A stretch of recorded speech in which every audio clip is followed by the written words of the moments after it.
فرمایا قل تعالوا اتل ما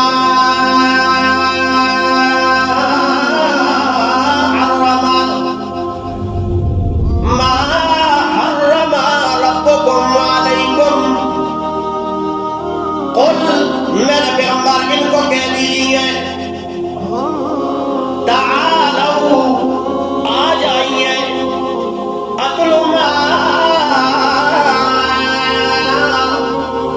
حرم ربکم علیکم، میں تم پہ تلاوت کرتا ہوں چونکہ میں اللہ کا پیغام دینے آیا ہوں، اس لیے اللہ کا پیغام دینا چاہتا ہوں. ما حرم ربکم علیکم، وہ بات تم پہ تلاوت کرتا ہوں جو اللہ نے تم پہ حرام کی ہے، وہ بات تمہیں بتلاتا ہوں تاکہ تمہیں پتہ چل جائے کہ اللہ نے تم پہ کچھ چیزیں حرام کی ہیں. یہ نہیں کہ اپنے آپ سے اپنی مرضی سے بعض چیزیں حلال کر دو بعض چیزیں حرام کر دو، نہیں.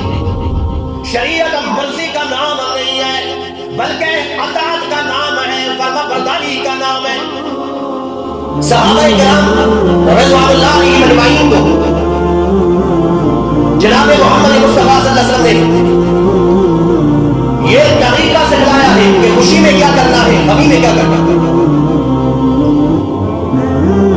خوشی کے برابر آ جائے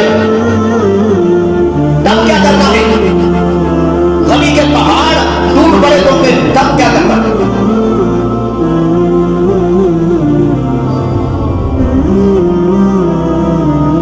فرمایا نبی مہربان صلی اللہ علیہ وسلم نے جب غمی کے پہاڑ ٹوٹ پڑے،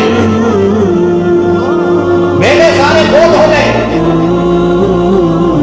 آخری بیٹا حضرت ابراہیم جو نبی مہربان صلی اللہ علیہ وسلم کی گود مبارکہ کے اندر آخری سانس لے رہا ہے، 17 مہینے کا حضرت ابراہیم، نبی مہربان صلی اللہ علیہ وسلم سر گزار رو رہے تھے اور کافر تالیاں بجا رہے تھے، خوشیاں منا رہے تھے، اور ساتھ ساتھ یہ دعویٰ دے رہے تھے کہ اللہ کے نبی جو اپنے آپ کو نبی کہتا ہے محمد صلی اللہ علیہ وسلم، یہ تو نعوذ باللہ کٹا ہے، اس کا نام دنیا میں نہیں رہے گا. اولاد والا سلسلہ ہوتا ہے وہ بھی سارے فوت ہو گئے، اب اس کا نام کیسے روشن ہوگا. تو اللہ نے اس غمی کے مراحل کے اندر اپنے نبی پہ سورہ کوثر نازل کی. فرمایا اِنَّا أَعْطَيْنَاكَ الْكَوْثَرَ فَصَلِّ لِرَبِّكَ وَانْحَرْ إِنَّ شَانِئَكَ هُوَ الْأَبْتَرُ. میرے پیغمبر 2 کام آپ کیجیے اور 2 کام میں کروں گا، 2 انعام میں تمہیں دوں گا، 2 کام آپ کریں. میں پہلا انعام یہ دوں گا اِنَّا أَعْطَيْنَاكَ الْكَوْثَرَ، ہم آپ کو خیر کثیر عطا فرمائیں گے، ہم آپ کو حوض کوثر عطا فرمائیں گے. اللہ کے کافر لوگ تانے دے رہے ہیں کہ تیرا نام دنیا میں نہیں رہے گا، نعوذ باللہ کٹا کہہ رہی ہے.